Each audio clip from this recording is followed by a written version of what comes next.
Ever since the embarrassment that took place in the 2014 World Cup, Brazil have had a resurgence in talent, especially from wingers. There's Gabriel Martinelli ripping it up at Arsenal, Antony getting linked for £70 million transfers, and Rodrygo and Vinicius Jr, who both played huge roles in winning the UCL for Real Madrid. But there was one player in 2018 who looked to have just as much potential as all of them. Malcom was a Brazilian wonderkid who, after lighting it up for Bordeaux in Ligue, earned a move to Barcelona. But then after a season in Barcelona he left, and now in 22 he seemed to have just disappeared. Today I decided to take a deeper look into Malcom's career and work out what derailed the talent of a once promising footballer. Malcom got his breakthrough at 11 years old, signing a contract for Corinthians in 2008.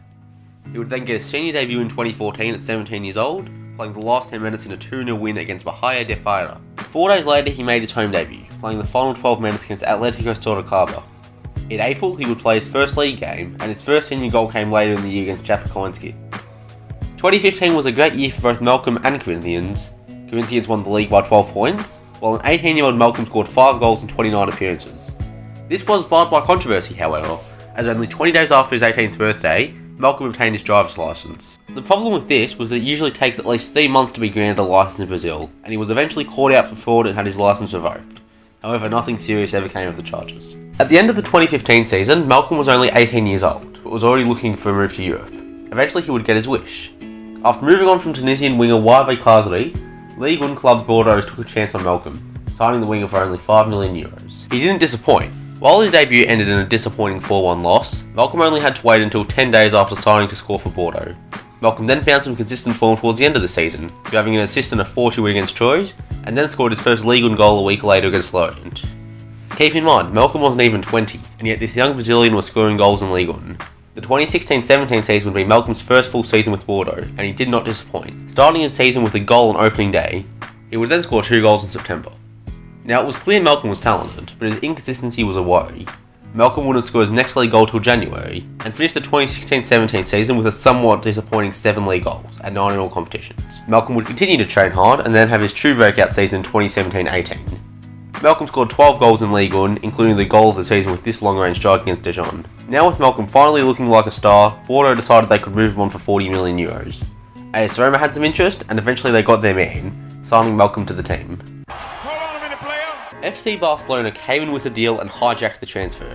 And can you blame Malcom for accepting this? As a young Brazilian child, Malcom probably watched his fellow countrymen Ronaldo, Ronaldinho and Neymar light it up at the Camp Nou.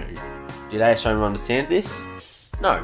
Keep in mind this all occurred in 2018, only a few months after this game, so the transfer only added fuel to the fire between the two clubs. The pinnacle of this came when Roma sporting director Monchi said that Roma were going to take Barca to court.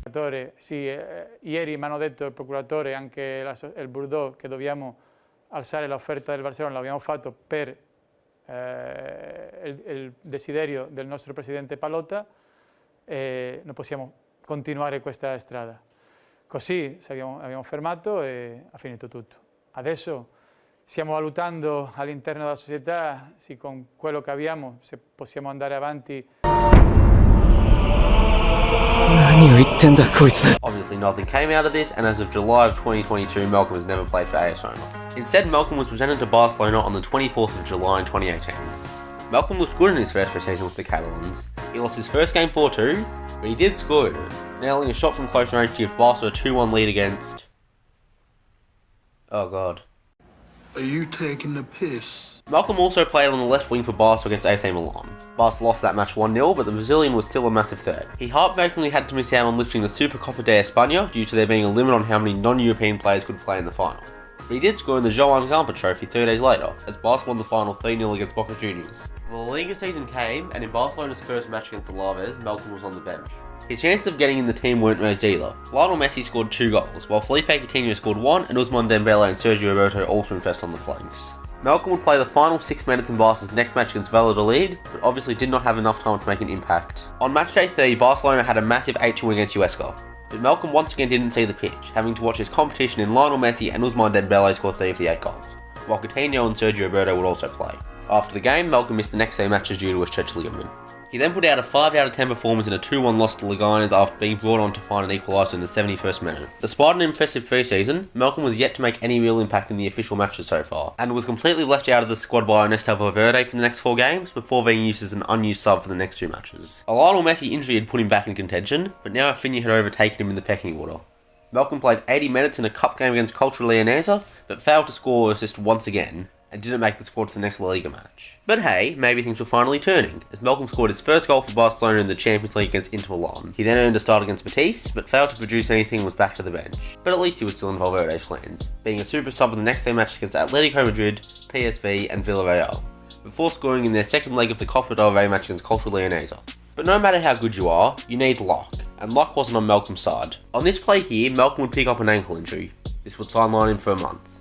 On the 11th of January, Malcom would finally return, but it was clear he wasn't his usual self, and was subbed off after 67 minutes. And from there on, he would never really recover. Between January and April, Malcom would only feature in 8 of a possible 15 Ligue games. He only played a full 90 in 2 of them as well, with Valverde only trusting the winger for 4 starts. Aside from a great game against Villarreal where he would grab a goal and an assist against Espanyol, he wouldn't make any real impact. Even in the Copa del Rey, Malcom wasn't guaranteed minutes. Malcom was substituted after a horrific day against Sevilla, missing this great chance in a match Barcelona would lose 2-0. They would win the second leg 6-1, but Malcom would not see the pitch. In the semis, Malcom would actually score an equaliser against Real Madrid, which was probably his best moment in a Barcelona shirt. Barcelona would win 3-0 in the second leg to win 4-1 in aggregate, but once again, Malcom did not play. And as for the Champions League, Malcom was the forgotten man, not playing a single minute in the round of 16, the quarterfinals, or the first leg against Liverpool in the semis. He was brought on for the final 10 minutes in Anfield a week later, but obviously did not contribute anything as Barcelona bottled their second 3-goal lead in 2 years. After the Liverpool game, there were 3 matches left in Barcelona's season. There were 2 La Liga games which had become unimportant as Barcelona had already clinched the league, while there was also the Copa del Rey final against Valencia. Malcom was given a start in both of the La Liga games, playing the first 78 minutes against Getafe and the first 73 minutes against Eibar, but once again failing to score or assist in either match. Then came the Copa del Rey final. Barcelona did not start well, being down 2-0 at half-time. Malcom was subbed on at half-time and actually looked like one of Barca's better players. Playing on the right wing, Malcom looked like the pacey, skillful baller we had all seen at Bordeaux. Jose Guy could not keep up with the Brazilian, and had to resort to repeatedly fouling him. Malcom was unlucky not to grab an assist throughout this match. Lionel Messi hit the post, and Gerard Piqué should have finished this chance. On a different day, Malcom has 2 assists and a 10 out of 10 performance, but quite frankly it wasn't his day, or anyone at Barcelona's. Lionel Messi scored, but Valencia held on, and upset Barca to win their 8th Copa del Rey. That concluded the end of Barcelona's season, and sadly, the end of Malcom's Barcelona career.